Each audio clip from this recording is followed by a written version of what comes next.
Hello student, good morning. आपका स्वागत है हमारे YouTube channel Sharma study point में।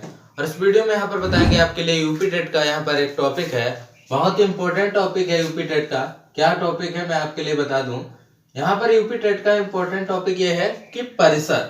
देखिए यहाँ पर इससे क्वेश्चन हमेशा आता है परिसर से, यानी परिसर को हम इंग्लिश में कहते हैं रेंज। क्या कहते हैं? रेंज कहते हैं। ठीक है, रेंज कहते हैं, परिसर को रेंज कहते हैं। तो यहाँ पर यह आपके लिए टॉपिक है, बहुत ही महत्वपूर्ण टॉपिक है आपके लिए। इससे क्वेश्चन 2 या 3 पूछे जाते हैं रेंज के। तो यहाँ पर यूपी टेट का बहुत ही जाना माना यहाँ पर टॉपिक है। देखिए इसके बारे में समझ लेते हैं। क्या समझ लेते हैं? तो यहाँ पर हम यूपी टेट के बारे में यहाँ पर रेंज को समझ रहे हैं, परिसर को समझ रहे हैं। तो कैसे समझेंगे? देखिए परिसर हमारा यहाँ पर है कि यदि आप, सबसे पहले मैं परिसर का फार्मूला लिख देता हूं। तो परिसर क्या होता है, देखिए रेंज क्या होती है। अगर हमारे पास मान लो 10 से लेकर 20 तक गया नंबर, 10 से लेकर 20 तक गया, यानी 10 से लेकर 20 तक गया, इसका मतलब क्या है कि यहाँ पर 10 जो है वो निम्नतम सीमा है।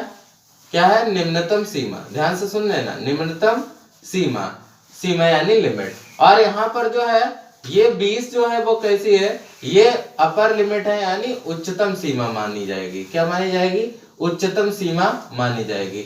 ऐसे ही आप सोचें कि यहाँ पर अगर एक छोटा नंबर है, एक बड़ा नंबर है 10 और 20 में, तो यहाँ पर ये निम्नतम सीमा, ये उच्चतम सीमा मानी जाएगी। अब आपके लिए यहाँ पर परिसर निकालना है, यानी रेंज निकालना है। तो परिसर बराबर हो जाएगा आपके लिए उच्चतम सीमा। क्या हो जाएगा? उच्चतम सीमा माइनस निम्नतम सीमा। क्या हो जाएगा? उच्चतम सीमा माइनस निम्नतम सीमा। ये हो जाएगा आपके लिए। ठीक है, तो इसी तरीके से ये परिसर होता है, यानी रेंज होता है। आपको ऐसे ही क्वेश्चन को सॉल्व करना है। देखिए हम क्वेश्चन आपको कराते हैं, जैसे मान लीजिए यहाँ पर एग्जाम्पल के थ्रू यहाँ पर आपको बताते हैं, वैसे ही क्वेश्चन होंगे। जैसे एग्जाम्पल होंगे वैसे ही क्वेश्चन होंगे। तो यहाँ पर देखिए हम परिसर के लिए आपको सूत्र बताते हैं। यहाँ पर एक सूत्र तो है, हो गया हमारा, लेकिन यहाँ पर एक सवाल बताते हैं एग्जाम्पल के थ्रू। देखिए जैसे हमारे पास नंबर लिखा है 25 या 30 लिखा है, यहाँ 20 लिखा है, यहाँ 40 लिखा है, यहाँ 45 लिखा है। ये नंबर लिखे हुए हैं आपके पास। इन नंबरों में हमें रेंज निकालना है, परिसर निकालना है। तो कैसे निकालेंगे? यहाँ पर हम सबसे पहले छोटा नंबर और उसके बाद सबसे बड़ा नंबर देखेंगे। तो यहाँ पर हमें नजर आ रहा है सबसे छोटा नंबर क्या है? तो सबसे छोटा नंबर आपके लिए 20 है। क्या है? सबसे छोटा नंबर। आप ऐसे लिख सकते हैं, सबसे छोटी संख्या, सबसे छोटी संख्या, ऐसे लिख लो आप।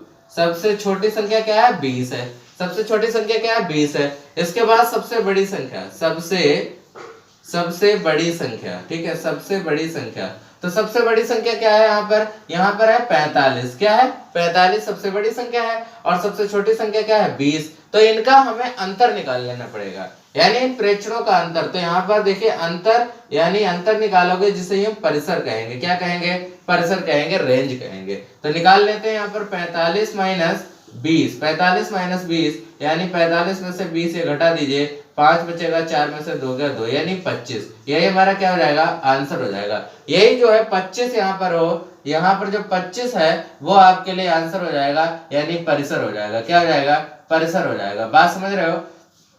तो यहाँ पर जो 25 हो जाएगा आपके लिए परिसर हो जाएगा। यही आपको निकालना था, यानी ऐसे ही यहाँ पर परिसर को निकाल लेंगे। ऐसे ही एक एग्जाम्पल और समझ लेते हैं, एक एग्जाम्पल छोटा सा और समझ लेते हैं। इसके बाद देखिए ऐसे क्वेश्चन के लिए एक एग्जाम्पल और आपके लिए, एक एग्जाम्पल और बता दे रहे हैं। यहाँ पर कैसे एक एग्जाम्पल और बता देते हैं। देखिए यहाँ पर एक सवाल ले लेते हैं। यहाँ पर ले लिया 1 2 3 6 7 8 7 और 10, ये हो गया। इसमें हमें क्या बताना है? परिसर बताना है। क्या बताना है?